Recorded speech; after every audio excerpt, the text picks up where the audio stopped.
السلام عليكم ورحمة الله وبركاته. بسم الله الرحمن الرحيم. الحمد لله رب العالمين والصلاة والسلام على سيد المرسلين نبينا محمد وعلى آله وصحبه أجمعين. أما بعد.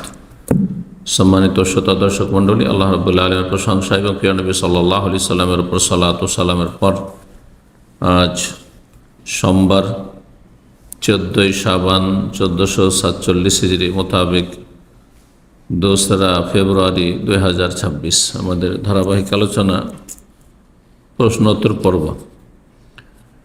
পর্ব নম্বর 122। 10টি প্রশ্ন রয়েছে বিভিন্ন দেশ থেকে আসা। ইনশাআল্লাহ তাআলা আমরা সংক্ষেপে এগুলোর উত্তর দেব। প্রথম প্রশ্ন করেছেন, বলছেন, আসসালামু আলাইকুম শাইখ। ওয়ালাইকুম সালাম। আমার এক বন্ধু শারীরিকভাবে চলাচল করতে অক্ষম। আল্লাহ সুস্থ করুন, শেফা দান করুন প্রতিটি মুমিন মুসলিমকে। সে দীর্ঘ কয়েক বছর যাবৎ সম্মানিত শেখ মতিউর মাদানির কথা শুনেও কোরআন পড়ে 5 ওয়াক্ত নামাজি হয়েছে। এখনও প্রতিদিন কোরআন পড়ে এবং বাংলা অনুবাদ সহ কোরআন তেলাওয়াত শুনে, কিন্তু এখন প্রশ্ন হলো সে সর্বদাই পাক পবিত্র থাকতে পারে না। সেই ক্ষেত্রে আমার বন্ধুর নামাজের বিধান কি? কোরআনে কারীমের সূরা তাগাবুনের আয়াত নম্বর 16-তে আল্লাহ ইরশাদ করেছেন, ফাত্তাকুল্লাহ মাস্তাতাতুম, যথাসাধ্য আল্লাহকে ভয় করো। যতটুকু যার ক্ষমতা আছে ততটুকু আল্লাহকে ভয় করে আমল করবে। যেটুকু করতে অপারগ সেই ক্ষেত্রে আল্লাহ ধরবেন না।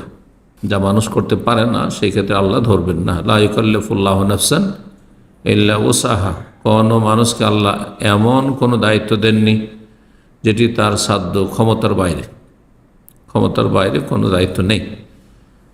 যখন তার পাক পবিত্র থাকার ক্ষমতা নেই, সুতরাং এই ক্ষেত্রে যারা স্থায়ীভাবে অপবিত্র থাকে, পাক পবিত্র হতে পারে না, পেশাব পড়তে আছে,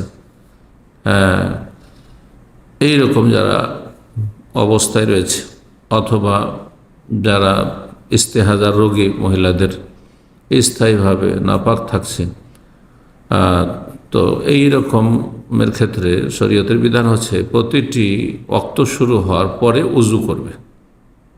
5 ওয়াক্ত সালাতের জন্য 5 বার উজু করতে হবে। এক উজুতে কয়েক ওয়াক্ত সালাত হবে না তাদের, এইটুকু শুধু পার্থক্য রয়েছে।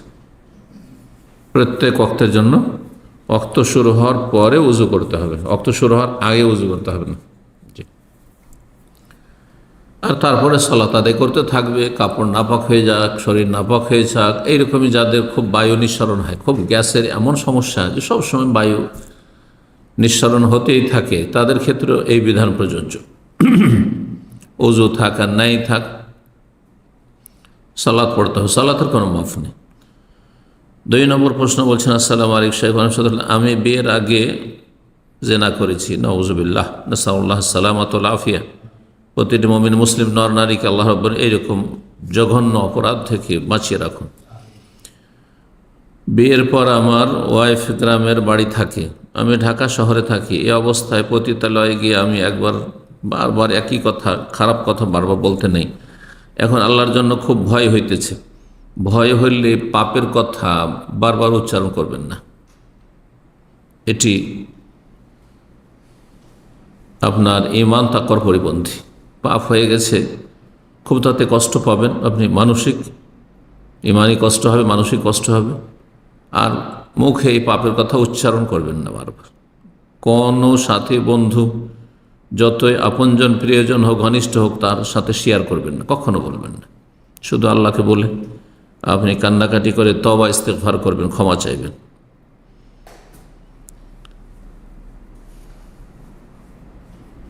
বলছেন, আমি তওবা করতেছি, আমি আল্লাহর কাছে অনেক লজ্জিত।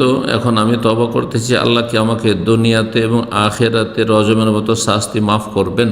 যদি খালিস অন্তর থেকে তওবা করেন তো আল্লাহ মাফ করবেন। তওবার যেসব শর্ত রয়েছে সেসব শর্ত পুরা করতে হবে। আগে যেসব পাপ ছিল আপনার জীবনে, সে সমস্ত পাপ থেকে মুক্ত হতে হবে। এখন আপনি পাপী হয়ে রয়েছেন, বিভিন্ন পাপে জড়িয়ে রয়েছেন, আল্লাহর ভয় ভীতি নেই, তার মানে আপনার লক্ষণ খারাপ, তওবা কবুল হয়নি। তওবা কবুল লক্ষণ হচ্ছে যে আপনি ভালো মানুষ হয়ে যাবেন, সার্বিক দিক থেকে ভালো মানুষ হয়ে যাবেন, আকীদায়, ইবাদত বন্দেগী, আখলাক, চরিত্রে, মানুষের সাথে লেনদেনে, গুনাহ থেকে বাঁচার ক্ষেত্রে, সব ক্ষেত্রে ভালো মানুষ হয়ে যাবেন। পাপের দিকে আপনি কখনো যাবেন না। তারপরে বলছেন এবং আমার ওয়াইফের কাছে কি আমাকে মাপ চাইতে হবে? এটি ওয়াইফের হক না, আল্লাহর হক। আল্লাহর হক নষ্ট করেছেন, আল্লাহর হক নষ্ট করেছেন। সুতরাং আল্লাহর কাছে তওবা ইস্তেগফার করুন। জি, এবং ওয়াইফকে জানাতে হবে না। এইরকম কোনো মহিলা যদি ব্যভিচারে লিপ্ত হয়, তার চারিত্রিক কোনো রকমের পদস্খলন ঘটে থাকে বিয়ের পূর্বে, আল্লাহ রাব্বুল আলামিন আমাদেরকে হেফাজত করুন, তাহলে স্বামীকে কখনো শেয়ার করবে না, কখনো বলবেন না। এটা ভালো নয়। জি, এতে পরিণাম খারাপ হবে দুনিয়া আখিরাত। জি,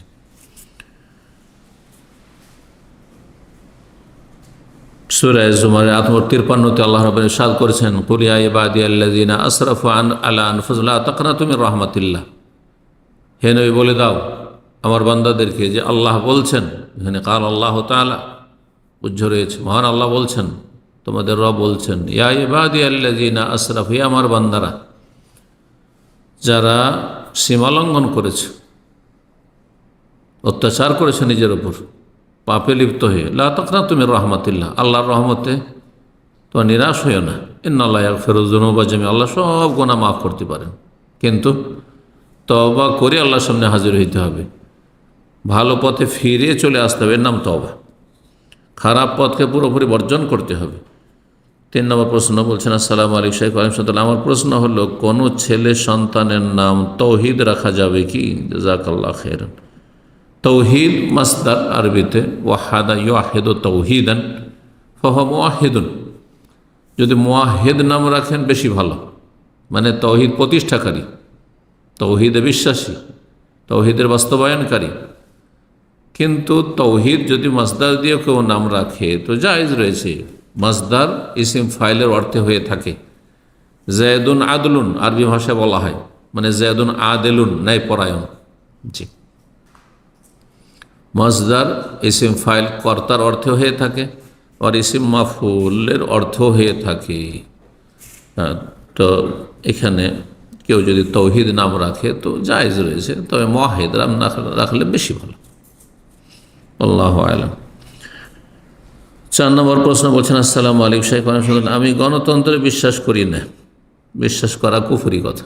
গণতন্ত্রে যে বিশ্বাস করবে সে বলবে জান্নাতি জাহান্নামী সমান, আল্লাহর দুশমন আর আল্লাহর দোস্ত সমান।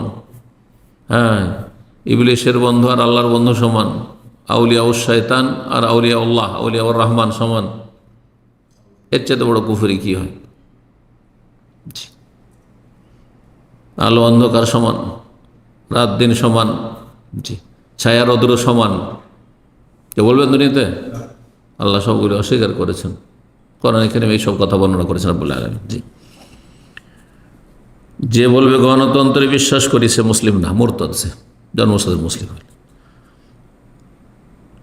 কেউ নিরুপায় হয়ে কোনো কিছুতে লিপ্ত হয়ে যাচ্ছে, যদি সে সত্যি নিরুপায় হয় তাহলে আল্লাহ জানছেন যে আসলে কি নিরুপায় না শখ করে যাচ্ছে।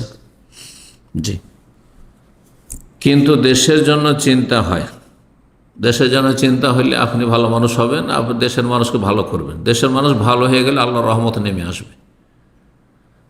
আর এসব কাফেরদের মানবরচিত সমাধান দিয়ে কখনো দেশের কল্যাণ হবে না, দেশের মানুষের কল্যাণ হবে না। যে কোনো দেশের ক্ষেত্রে বলছি এটি। বাংলাদেশের বর্তমান পরিস্থিতিতে যদি গণতান্ত্রিক নির্বাচন হয়ে থাকে তাহলে বিএনপি ক্ষমতায় যাতে না আসতে পারে এই নিয়তে কি জামাত ইসলামকে ভোট দেওয়া যাবে? এরাও গণতন্ত্রে বিশ্বাসী, ওরাও গণতন্ত্রে বিশ্বাসী।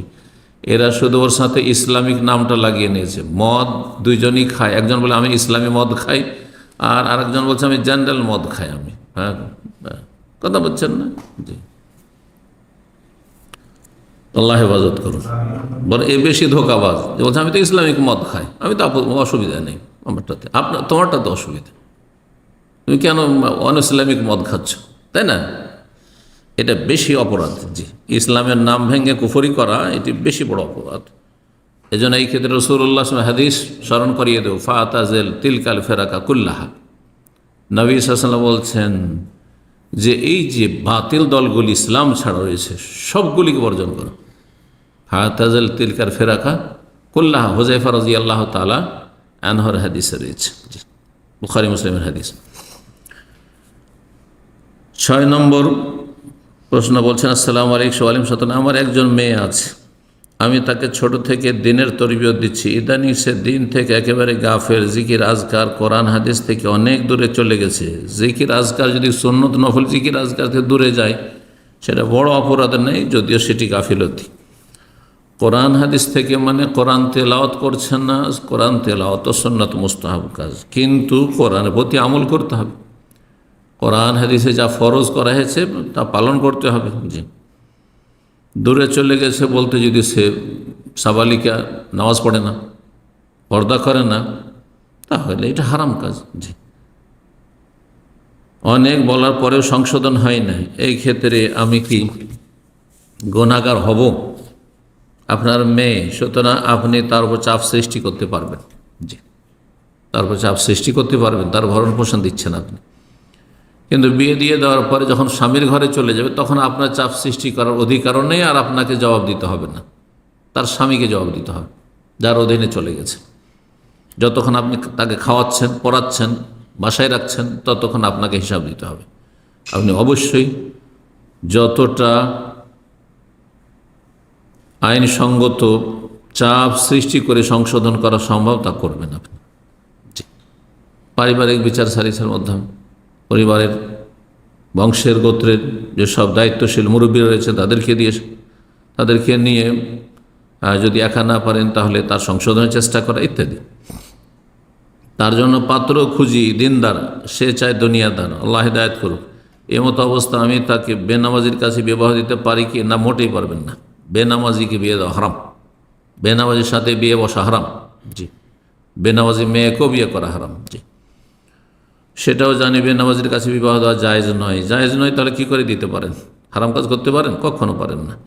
সে তো নামাজি চাই না, সে চাক না চাক বিনা বিবাহে থেকে যায়। যদি নামাজি না বিয়ে করে আপনি বিয়ে দেবেন না। আপনার বিবাহের সকল মাসালা আমি শুনেছি, তার অনুমতি ছাড়া নাকি বিবাহ দেওয়া যাবে না? জি না, এই ক্ষেত্রে অনুমতি গ্রহণযোগ্য না। সে যদি বলে আমি বেনামাজি বিয়ে করবো, নামাজি করবো না, না, বেনামাজি বিয়ে দেবেন না। বিয়ে করবে না হয় বিনা স্বামীতে থেকে যাবে, কিন্তু আপনি বেনামাজিকে মেয়ে তুলে দিতে পারবেন না, বোন তুলে দিতে পারবেন না। এটি খেয়ানত, কিয়ামতের দিন হাশর মাঠে জবাব দিতে হবে। দয়া করে আপনার মূল্যবান পরামর্শ দিয়ে উপকৃত করবেন। যেমন বললাম, আল্লাহ হেদায়েত দান করে দোয়া করি, মেয়ের জন্য দোয়া করেন। দোয়ার বড় প্রভাব রয়েছে, কখন যে দোয়া কবুল হয়ে যায়। বিভিন্ন সময়, যে সময়গুলিতে দোয়া কবুল হয়, যে অবস্থায় দোয়া কবুল হয়, সেই সময়গুলি, সেই অবস্থাগুলিতে দোয়া করবেন এবং তার হিতাকাঙ্ক্ষী হবেন। তাকে নাসিহা করে উপদেশ দেবেন, বোঝাবার চেষ্টা করবেন যে বাবা মায়ের চাইতে বেশি হিতাকাঙ্ক্ষী পৃথিবীতে আর কেউ হইতে পারেন আল্লাহ ছাড়া।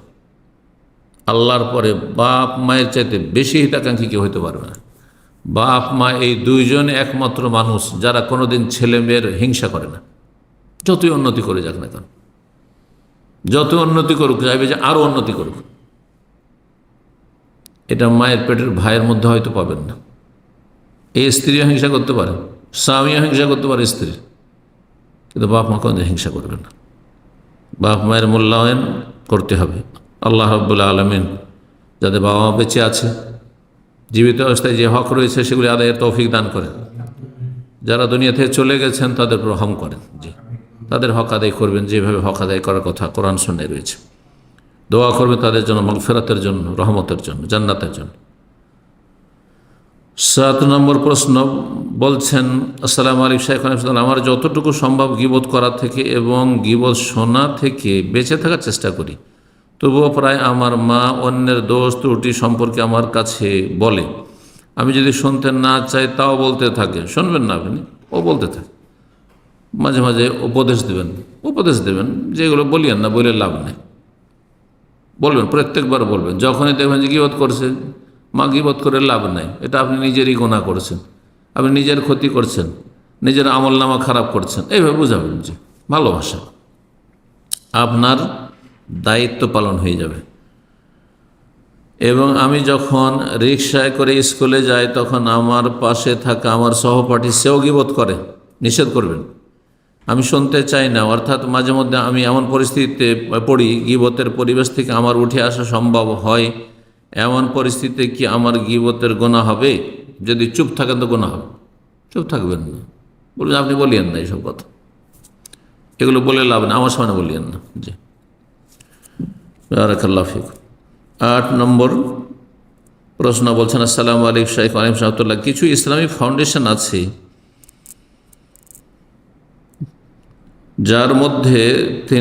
যার মাধ্যমে তিনি গরিব মানুষের পাশে দাঁড়ান। এখন আমার এই খাতে ব্যয় করলে কি সওয়াব হবে? ইসলামের নামে ফাউন্ডেশন খুলেছে, কিন্তু যদি তাদের আমানত না থাকে, নিশ্চিত হইতে হবে তারা কি আমানতদার, তারা কি আপনার টাকা আমানতের সাথে নিয়ে যারা হকদার তাদের কাছে সুন্দরভাবে পৌঁছে দিচ্ছে, না ধর্ম ব্যবসা করছে?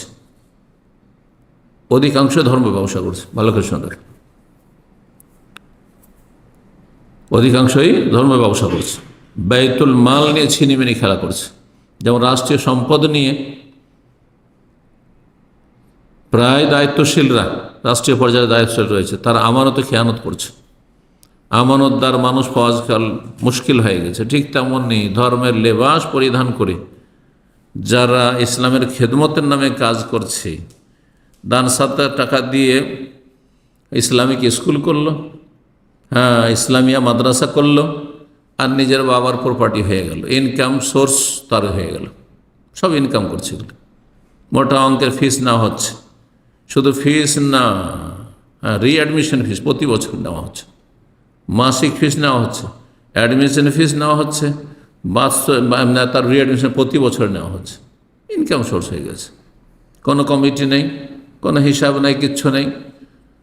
আল্লাহ রাব্বুল আলামিনের দেওয়া ধন সম্পদে বাইতুল মালে তার স্বেচ্ছাচারিতা করছে, কিয়ামতের দিন জবাব দিতে হবে। সুতরাং সতর্ক সাবধান, না আপনি যেই সেই ফাউন্ডেশন খুলেছে আর তাতে দান করা শুরু করে দেবেন না। আপনি নিজের টাকা অভাবীদেরকে, গরিবদেরকে, হকদারদেরকে, বা যেসব প্রতিষ্ঠান হকদার, সরাসরি দেওয়ার চেষ্টা করবেন। সরাসরি দেবেন, যে আপনার টাকা নয় ছয় হবে না, নয় ছয় হবে না। যারা আদায় করতে আসে তারা কি করে জানেন? ছোটোকাল থেকে জানি, মাদ্রাসার পক্ষ থেকে আদায় করতে এসছে, ওর পার্সেন্টেজ আছে 50% ধরে গেলে, অনেকে 60%, 40% ধরুন মাদ্রাসায় দেবে। 60 টাকা, 100 টাকা মধ্যে 60 টাকা ওর পকেটে ঢুকবে। হ্যাঁ, সর্বনিম্ন ছিল 25-30% যারা আদায় করবে। আদায়কারী কার আদায় করতে আছে? মসজিদের আদায় করতে, মাদ্রাসা আদায় করতে, পকেটে তার কম 25 পয়সা থেকে শুরু করে টাকায় 25 পয়সা থেকে 75 পয়সা পর্যন্ত যায়, চারানাও দেয়। আর বিদেশি টাকা, আরব দেশগুলো যেসব টাকা নিয়ে যায়, এগুলো তো রাতারাতি বড় লোক হয়েছে, দায়িত্ব সেইভাবে তো কোটি কোটি টাকা যাচ্ছে। ও তো যদি মনে করে 50% আমার, যেহেতু আমার মাধ্যমে কালেকশন হয়ে এসছে, তো 1 কোটি টাকা আসলে 50 লাখ টাকা হয়ে গেল তার। এই তো হচ্ছে। আল্লাহ হেফাজত করুন, নাসাউল্লাহ সালামত ওয়াল আফিয়া। আল্লাহ আমাদের হালাল রিজিকে বরকত দান করুন, হারাম থেকে বেঁচে থাকার তৌফিক দান করুন, এবং হালালে পরিতুষ্টি দান করুন।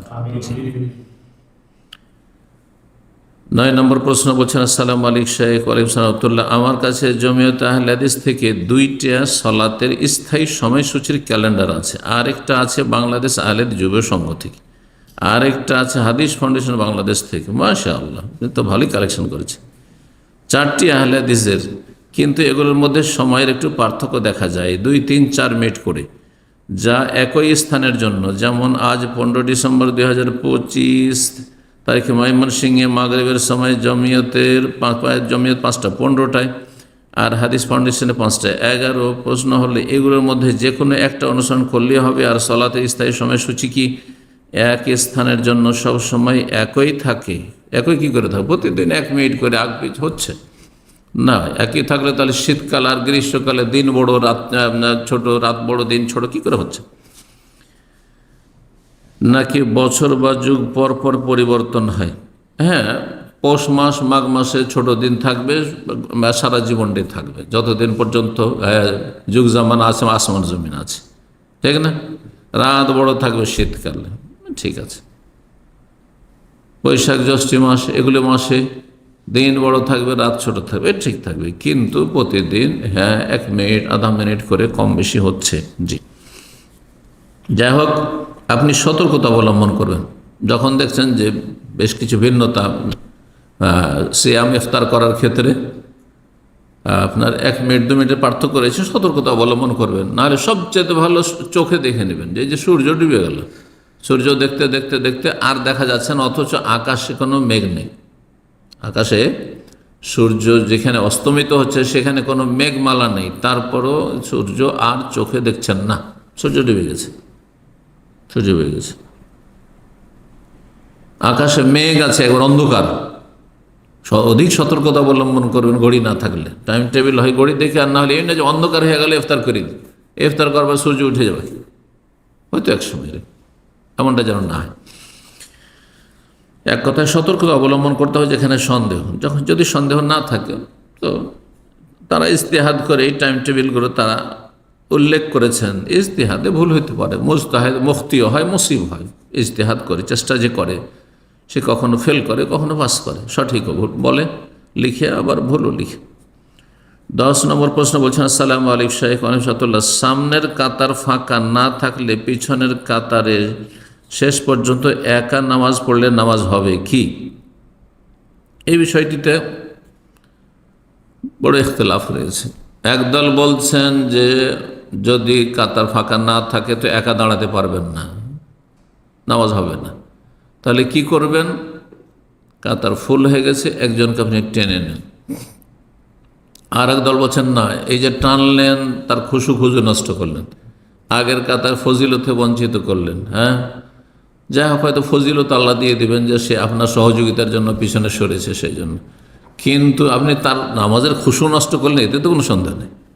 একটা লোকে যখন নাড়াচাড়া করলেন, হটাইলেন, নড়াইলেন, পিছনে টানলেন, তখন তার তো খুশু নষ্ট করলেন, একাগ্রতা ব্যাহত হইল। তো এই জন্য আপনি একা দাঁড়িয়ে যাবেন। যখন দেখছেন যে কাতার কমপ্লিট হয়ে গেছে আর কোনো জায়গা নেই, তাহলে আপনি একাই দাঁড়িয়ে যাবেন, আপনার সালাত হয়ে যাবে। ইমাম শাইখুল ইসলাম তাইমিয়া রাহিমাহুল্লাহর ফতোয়া এটি। কারণ একটু আগে প্রথম প্রশ্ন উত্তর দিতে গিয়ে বললাম, ফাত্তাকুল্লাহ মাস্তাদ, যথাসাধ্য আল্লাহকে ভয় করো। আপনার ক্ষমতায় আপনি নিজে মসজিদ আসতে পেরেছেন, আর কেউ আসছে না, আর কাতার ডানে বামে একবার ফুল হয়ে আছে, কোনো জায়গা নেই, তাহলে আপনার ক্ষমতা হচ্ছে একাই দাঁড়িয়ে গিয়ে ইক্তেদা করা, তাই করবেন আপনি। আরেক দল বলছেন না, টানবেনও না, আর আপনি কি করবেন না, একাই দাঁড়াবেন না, আপনি অপেক্ষা করেন, অপেক্ষা করেন কেউ আসছে। এটা হয়তো ফতোয়া রয়েছে, যদি আসে তাহলে ঠিক আছে, আর না হইলে আপনি সালাম ফিরে দিলে তখন একা নামাজ শুরু করেন। কিন্তু এই ফতোয়াটি আমাকে দুর্বল মনে হচ্ছে, যদিও বেশ কিছু বিজ্ঞ আরও ওলামারা এই ফতোয়া দিয়েছেন। এক কথায় এই ক্ষেত্রে আমি ইমাম ইবনে তাইমিয়া রাহিমাহুল্লাহর মতটিকে প্রাধান্য দিয়ে থাকি। সেটি হচ্ছে যে কাতার যদি ফুল হয়ে গিয়ে থাকে তো টানাটানি না করে একাই দাঁড়িয়ে যান, সলাতে লেগে যান, আপনার সলাত হয়ে যাবে। যে হাদিসগুলিতে আছে যে কাতারের পেছনে একা পড়েছিল, আমারাহু আইয়িদা সলাত, তাকে বলে পুনরায় তুমি সলাৎ পড়ো, জায়গা থাকা সত্ত্বেও। ডানে বামে জায়গা আছে, আর তারপর অনেক দূরে, যেমন এখানে জামে মসজিদ, যে কিংফা জামে মসজিদ, এত বিশাল জামে মসজিদ, একদিক থেকে আরেক দিকে যেতে আপনাকে কষ্ট লাগছে, তখন আপনি করলেন যা, আর তারপরে এক রাকাত ছুটে যাবে, এক শ্রেণী জাহের না আছে, আর রাকাত ছড়িয়ে দিকে যেতে এতে রাকাতে ছড়িয়ে যাবে, রাকাতটা তো ধরি লেগে গেল, না হবে না, একা লাগলে নামাজ হবে না, পুনরায় সলাৎ পড়তে হবে। কিন্তু যখন দেখছেন যে কোনো উপায় নেই, তখন হয়ে যাবে ইনশাআল্লাহ। বারাকাল্লাহু ফিক। এখানেই আজকের প্রশ্ন উত্তর শেষ করছি। আল্লাহ যেন কবুল করেন এবং আমাদের এই কথাগুলিতে বরকত দান করেন। ভুল ভ্রান্তি থেকে আল্লাহ আমাদেরকে বেঁচে থাকার তৌফিক দান করেন, ভুল হলে সংশোধনের তৌফিক দান করেন। রব্বানা আতিনা ফিদ দুনিয়া হাসানা ওয়া ফিল আখিরাতি হাসানা ওয়া কিনা আযাবান্নার। সুবহান রাব্বিকা রাব্বিল ইজ্জাতি আম্মা ইয়াসিফুন ওয়া সালামুন আলাল মুরসালিন ওয়া আলহামদুলিল্লাহি রাব্বিল আলামিন।